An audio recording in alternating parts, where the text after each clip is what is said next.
నమస్తే welcome to our channel.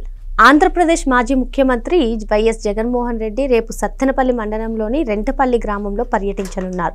మరి అసలు ఈ నాగమల్లేశ్వరరావు కేసు ఏంటి, ఆయన విగ్రహం ఇప్పుడు ఆవిష్కరించడం ఏంటి, ఇవన్నీ కూడా తెలుసుకునే ప్రయత్నం చేద్దాం. దీన్ని విశ్లేషించడానికి మనతో పాటుగా ఉన్నారు సీనియర్ జర్నలిస్ట్ సత్యమూర్తి గారు.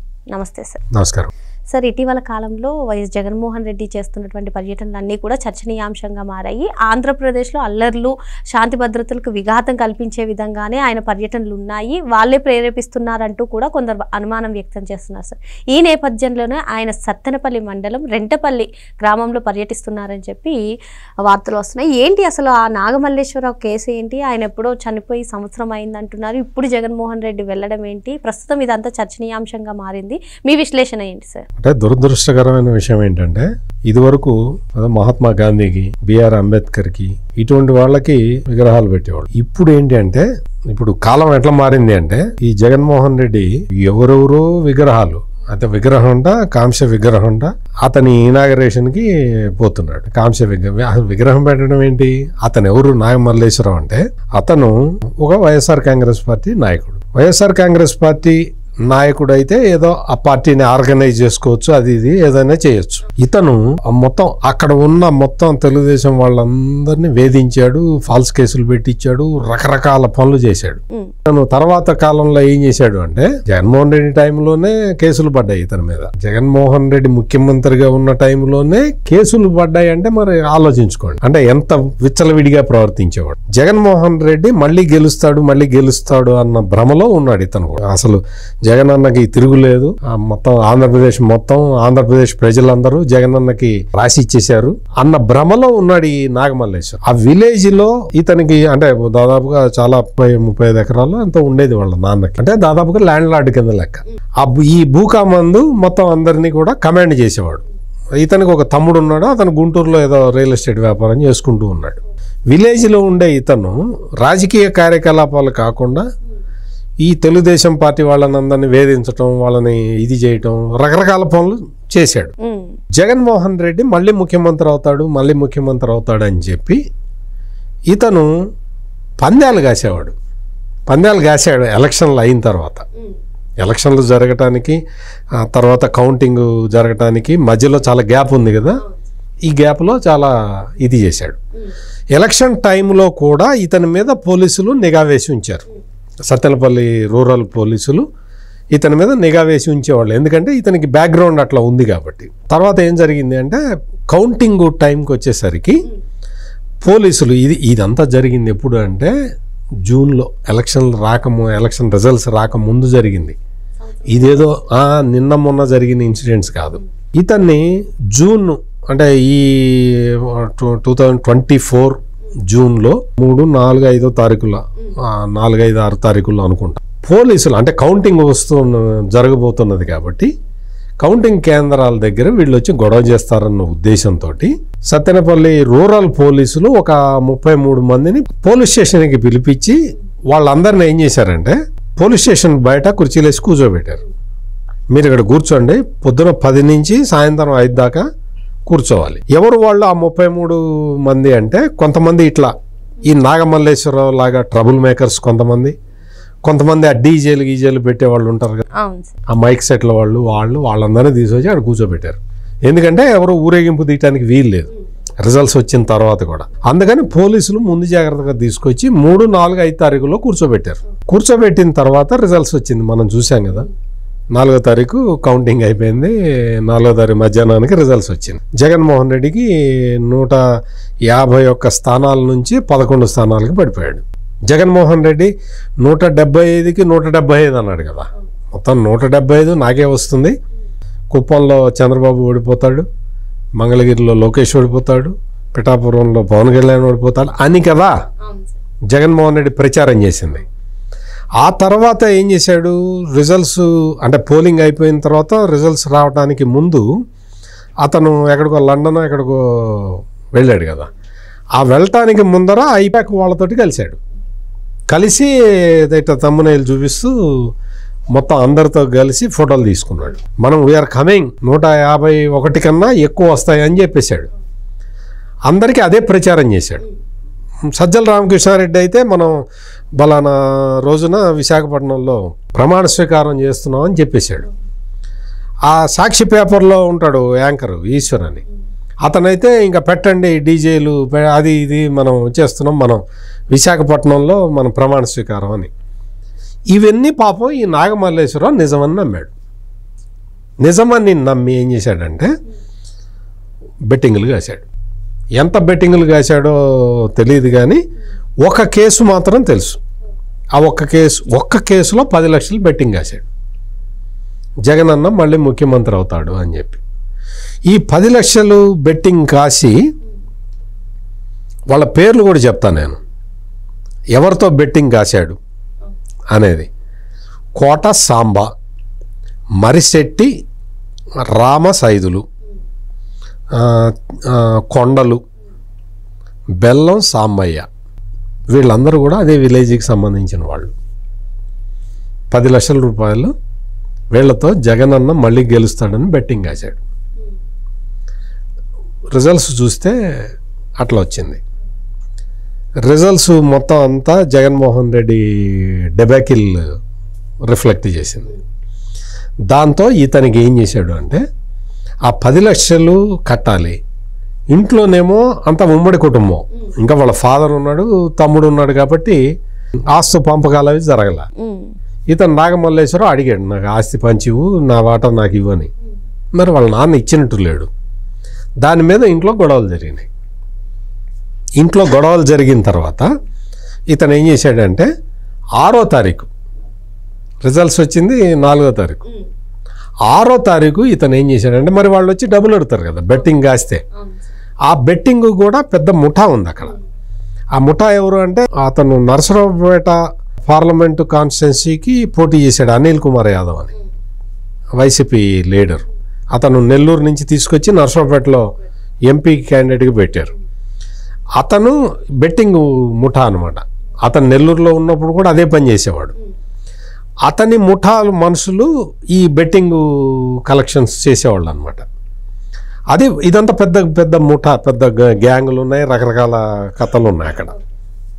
అతను వచ్చి నరసరావుపేటలో పోటీ చేసేసరికి ఆ ఏరియా మొత్తం అంటే పల్నాడు జిల్లా మొత్తం కూడా ఈ బెట్టింగ్ వాళ్ళందరూ కూడా స్ప్రెడ్ అయిపోయి యాక్టివ్ అయిపోయి వాళ్ళందరూ ఇంకా మనం గెలిచేస్తున్నాం అనే స్ప్రెడ్లోకి వెళ్ళిపోయారు. దానితోడు జగన్మోహన్ రెడ్డి కూడా అదే చెప్పాడు, నేను మళ్ళీ వచ్చేస్తున్నాను 11వ తారీఖు ప్రమాణం అని ఇవన్నీ చెప్పారు. దీన్ని నమ్మి రాష్ట్రంలో చాలామంది బెట్టింగులు కాశారు జగన్మోహన్ రెడ్డి మళ్ళీ గెలుస్తాడని. చాలామంది వైసీపీ నాయకులు అన్యాయం అయిపోయారు, ఆస్తులు అమ్ముకున్నారు. ఇతను నాగమల్లేశ్వరరావు ఏం చేశాడంటే ఆ 10 లక్షల రూపాయలు కట్టడానికి వాళ్ళు ఇవ్వాల, అంటే వాళ్ళ తండ్రి వాళ్ళు ఎవరు ఒప్పుకున్నట్లు లేరు. దాంతో ఇతను 6వ తారీఖు పురుగుల మందు తాగాడు. 6వ తారీఖు పురుగుల మందు తాగాడు. ఇతను వాస్తవంగా ఏమనుకున్నాడంటే పురుగుల మందు తాగితే చచ్చిపోరు అనుకున్నట్టున్నాడు. అనుకొని తాగాడు. ఆత్మహత్య చేసుకుంటే వాళ్ళు బెట్టింగ్ రాయిళ్ళు డబ్బులు అడగరు కదా అన్న ఉద్దేశంతో 6వ తారీఖు తాగాడు ఆ పురుగుల మందు.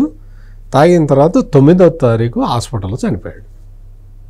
9వ తారీఖు హాస్పిటల్లో చనిపోయిన తర్వాత దాదాపుగా ఇతను వాళ్ళ ఫాదరు, ఆయన పేరు వెంకటేశ్వర్లు, ఆయన ఈ బెట్టింగ్ ఇందాక పేర్లు చదివాను కదా వాళ్ళకి 10 లక్షల రూపాయలు కట్టేశాడు. కట్టాల్సి వచ్చింది, మరి బెట్టింగ్ కాసినప్పుడు కట్టాలి కదా, కట్టాడు. ఇక్కడ మొత్తం అంటే ఒక 4 నుంచి 5 కోట్ల రూపాయల బెట్టింగ్లు కాశాడు ఇతను, జగన్ అన్న మళ్ళీ గెలుస్తాడు అని. డబ్బులు తిరిగి కట్టింది 10 లక్షల రూపాయలు వీళ్ళకి. ఇంకా మిగిలినవి ఎక్కడెక్కడ బెట్టింగ్లు కాశాడు అనేది ఎవరికి తెలియదు, పోలీసులకు కూడా తెలియదు. ఇతను 6వ తారీఖు పురుగుల మందు తాగాడు, 9వ తారీఖు చనిపోయాడు. చనిపోయిన తర్వాత వాళ్ళ ఫాదర్ ఆ ఊళ్ళో వ్యక్తులు కాబట్టి, ఆ బెట్టింగ్ అవతల సైడ్ వాళ్ళు కూడా ఆ ఊరు వాళ్లే కాబట్టి 10 లక్షలు కంపల్సరీగా కట్టాల్సి వచ్చింది. మిగిలిన 4 నుంచి 5 కోట్ల రూపాయలు ఎవరెవరికి కాశాడో ఎవరికి తెలియదు, వాళ్ళు ఎవరు వచ్చి అడగలేదు, పోలీసులు కంప్లైంట్ చేయరు కదా ఇటువంటివి. అందుకని వీళ్ళు 9వ తారీఖు తను చనిపోయాడు. అతను చనిపోయిన తర్వాత ఈ విషయము ఆ ఊర్లో మొత్తం తెలుసు, పల్నాడు జిల్లా మొత్తం తెలుసు. అతను వైసీపీ కార్యకర్త నాయకుడు బెట్టింగులు కాశాడు. ఆ బెట్టింగుల వల్ల జగన్మోహన్ రెడ్డిని నమ్మి బెట్టింగులు కాయటం వల్ల అన్యాయం అయిపోయాడు అని పల్నాడు జిల్లా మొత్తం తెలుసు. అక్కడ వాళ్ళ సొంత ఊరు కాబట్టి, ఆ ఊర్లోనే వాళ్ళకి పొలాలు అవన్నీ ఉన్నాయి కాబట్టి అక్కడ వాళ్ళు ఏదో విగ్రహం పెట్టుకున్నారు. ఈయన స్వతంత్ర సమరయోధుడు కాదు, ఈయనేదో పెద్ద ఘనత వహించిన పర్సను కాదు, బెట్టింగ్ బంగారు రాజులు అంటారు కదా, ఆ టైప్ అనమాట. అతన్ని ఇప్పుడు నువ్వు గవర్నమెంట్ పడిపోగానే అంటే రిజల్ట్ రాగానే నువ్వు వెళ్ళి పరామర్శించావనుకో, దానికి ఒక అర్థం ఉంది. అంటే నీ పార్టీ లీడర్ కాబట్టి అతను ఆత్మహత్య చేసుకొని చచ్చిపోయాడు, అది కూడా నీ మీద బెట్టింగ్గా చచ్చిపోయాడు కాబట్టి నువ్వు 2024 జూన్లో నువ్వు వెళ్ళి అతన్ని పరామర్శిస్తే అదే అప్రాపరేట్గా ఉండేది. ఇప్పుడు ఎందుకు వెళ్తున్నావు? ఇప్పుడు ఈ జగన్మోహన్ రెడ్డి వెళ్ళటమే కాదు, 2 రోజుల కిందట పల్నాడు జిల్లా వైఎస్ఆర్ కాంగ్రెస్ పార్టీ నాయకులతోటి ప్రెస్ కాన్ఫరెన్స్ పెట్టించాడు. ప్రెస్ కాన్ఫరెన్స్ పెట్టించి ఏం చెప్పాడంటే, ఆంధ్రప్రదేశ్లో రెడ్ బుక్ రాజ్యాంగం నడుస్తున్నది, ఈ నాగమల్లేశ్వరరావు రెడ్ బుక్ రాజ్యాంగానికి బలైపోయాడు, అది ఇదని చెప్పారు. అంటే నీ ఉద్దేశం ఏంటి? నీ పార్టీ నాయకులు అట్లా ఎందుకు చెప్పారు అంటే, నువ్వు రావటానికి ప్లాట్ఫామ్ రెడీ చేస్తున్నారు. అంటే రెడ్ బుక్ రాజ్యాంగం వల్ల, రెడ్ బుక్ రాజ్యాంగం అమలు చేయటం వల్ల అతను చచ్చిపోయాడు అనే మెసేజ్ని సమాజంలోకి పంపిస్తున్నారు. దాదాపుగా 2 రోజుల కిందట వాళ్ళు చెప్పారంటే, అంతకు ముందు ఒక 1 వీక్ నుంచి సోషల్ మీడియాలో ప్రచారం చేస్తూ ఉన్నారు. నాగమల్లేశ్వరరావు చచ్చిపోయింది జగన్ ముఖ్యమంత్రిగా ఉన్నప్పుడు, అప్పటికి ఇంకా చంద్రబాబు నాయుడు ప్రమాణ స్వీకారమే చేయలే. ఎండ్రిని తాగింది ఎప్పుడు? 6వ తారీఖు. చచ్చిపోయింది ఎప్పుడు? 9వ తారీఖు. చంద్రబాబు నాయుడు ప్రమాణ స్వీకారం చేసింది ఎప్పుడు? 12వ తారీఖు. అంటే అప్పటి వరకు ఆపద్ధర్మ ముఖ్యమంత్రిగా జగన్మోహన్ రెడ్డి ఉన్నాడు కదా. ఆడెవడో బెట్టింగ్ కాసి వాడు బెట్టింగ్ డబ్బులు తీర్చలేక, బెట్టింగ్ కాసింది ఎవరి మీద? నీ మీద బెట్టింగ్ కాసిన వాడు, ఆ బెట్టింగ్ అంటే నువ్వు ఓడిపోయావు, నువ్వు అందరికీ 30 సంవత్సరాలు నేనే ముఖ్యమంత్రి అని చెప్పుకు తిరిగావు, ఓడిపోయావు, అతను బెట్టింగ్ ఓడిపోయాడు, ఆ డబ్బులు కట్టమని చెప్పి వాళ్ళు అడిగారు, దానికి అతను పురుగుల మందు తాగితే రెడ్ బుక్ రాజ్యాంగం. ఇక్కడ రెడ్ బుక్ రాజ్యాంగం ప్రశ్న ఎక్కడుంది? ఇది అందుకని జగన్మోహన్ రెడ్డి మొదటి నుంచి మనం చూస్తున్న సంవత్సర కాలంగా మనం చూస్తూనే ఉన్నాం, క్రిమినల్స్ని పరామర్శించటానికే వెళ్తున్నాడు. తెనాలి ఐతానగర్లో అదే జరిగింది, వినుకొండలో అదే జరిగింది, ప్రతి చోట కూడా నేరస్తుల్ని పరామర్శించటానికే జగన్మోహన్ రెడ్డి వెళ్తున్నాడు. బెట్టింగు జగన్మోహన్ రెడ్డి వల్ల బెట్టింగ్ ఓడిపోయిన ఈ నాగమల్లేశ్వరరావుని పరామర్శించడానికి వెళ్ళు, వాళ్ళకు ఒక 10 కోట్ల రూపాయలు ఇవ్వు, కాంపెన్సేషన్ ఇవ్వు. నీ పార్టీ నాయకుడు కదా, ఒక 10 crores, నా దగ్గర 1,00,000 కోట్లు ఉన్నాయి, పర్వాలేదు, నీకు ఒక 10 కోట్లు ఇస్తా నీ కుటుంబానికి, అతను పార్టీ నాయకుడుగా అని చెప్పు, 10 కోట్లు ఇచ్చిరాపో. అంతేగాని నువ్వు ఇక్కడ కూర్చొని రెడ్ బుక్ రాజ్యాంగం అంటే ప్రజలకి వాస్తవాలు తెలియవు అనుకుంటావా? వాస్తవాలు చెప్పేవాళ్ళు లేరు అనుకుంటావా? ఏమనుకొని పోతున్నావు అక్కడికి? పోలీసులు కూడా పర్మిషన్ డినై చేశారు, ఇవ్వలేదు, కొన్ని కండిషన్లు ఏవో పెట్టారు. పొదిలిలో చూసాం కదా, మొత్తం వెళ్తూ అక్కడ మహిళలు ఏదో ప్లకార్డ్ పట్టుకొని నిరసన చెప్తూ ఉంటే వాళ్ళని చావజత కొట్టారు, రాళ్ళు ఇసిరేసి. అటువంటి పరిస్థితుల్లో తలెత్తకుండా ఉండటానికి పోలీసులు జాగ్రత్త తీసుకుంటున్నారు.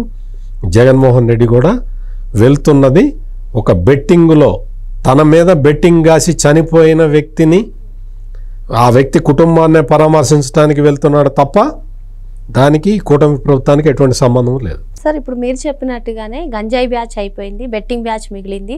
సో అసలు జనాలకి ఏం చెప్దాం అనుకుంటున్నాడు జగన్మోహన్ రెడ్డి అంటూ విమర్శలు వస్తున్నాయి సార్.